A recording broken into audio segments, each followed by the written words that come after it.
To calculate the hybridization of PCl5, which is phosphorus pentachloride, we need to find out the valence electrons of the different atoms present in this molecule, which are respectively phosphorus and chlorine. Okay, let's begin. So you have got PCl5 and we need to calculate the valence electrons, right? So phosphorus belongs to the nitrogen family just below nitrogen and has 5 valence electrons, and chlorine belongs to the halogen family and just below fluorine, and chlorine has 7 valence electrons in its valence shell. So you've got 7 electrons, but since we have got 5 atoms of chlorine, we are going to multiply this 7 valence electrons into 5 because we have 5 atoms of chlorine. For phosphorus we just had one, so we can write it like this also. Okay, so now let's calculate 5 into 1 5 plus 7 into 5 35 equals 40. Now, as I've said in many of my videos, while calculating hybridization, if this value comes out to be greater than 8, then we are going to multiply this number by 8. So 40 by 8 gives us 5, and which corresponds to sp3 dehybridization, right? Now, the shape and the structure of PCl5. So, according to PCl5 hybridization, its structure will be trigonal bipyramidal, right?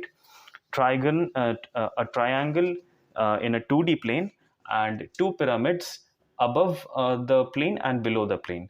So, you've got your central atom as phosphorus, right? And phosphorus has, I think, 5 valence electrons. But as I said, the structure will be trigonal bipyramidal, which means a triangle will be in a plane, in a 2D plane, and there will be two pyramids, one above the plane, one above this plane, and one below this plane, right? A triangle will be made below, okay, below this plane, this area, right? So now let's calculate. You've got, I've written phosphorus and like PCl5.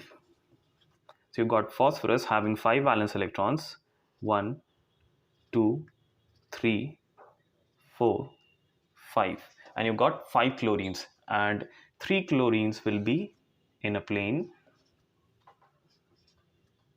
and 2 chlorines will be above and below the plane. Okay, now let's draw the bonds. Chlorine has 7 valence electrons, 1, 2, 3, 4, 5, 6, 7. Similarly this one, 1, 2, 3, 4, 5, 6, 7. Now let's complete the bonds. Each chlorine is going to make a single bond with phosphorus, and therefore now each chlorine will complete its octet, right? Single bond here and a single bond here. If you want to count the number of valence electrons for each chlorine, we can do so. 1, 2, 3, 4, 5, 6, 7, 8. So each chlorine has completed its octet, right? And this is now in stability, has gained stability. And this is the structure of PCl5. If you want to capitulate it in a good manner, see, this is a triangle, right?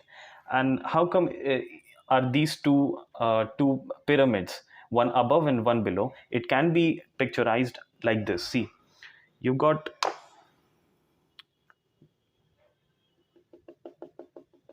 something like this.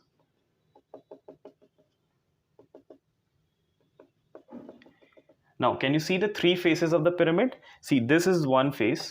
This is the first phase of the pyramid. The pyramid above this plane, this triangle. This is the first phase. This is the second phase. And the third phase, see, this is the third phase, right? Similarly, there will also be a triangle below this triangle, which is in this board, this plane, okay? So you've got your another pyramid, right? So this is the structure of PCl5. For simplification, we are going to draw it like this. Phosphorus, and you've got chlorines.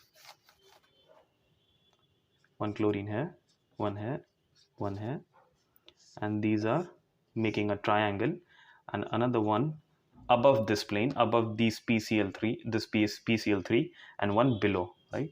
and these are also making single bonds. So this is the structure of PCl5, and the hybridization is sp3d, making trigonal bipyramidal structure, right? Thank you for watching, and I'll see you guys in the next video.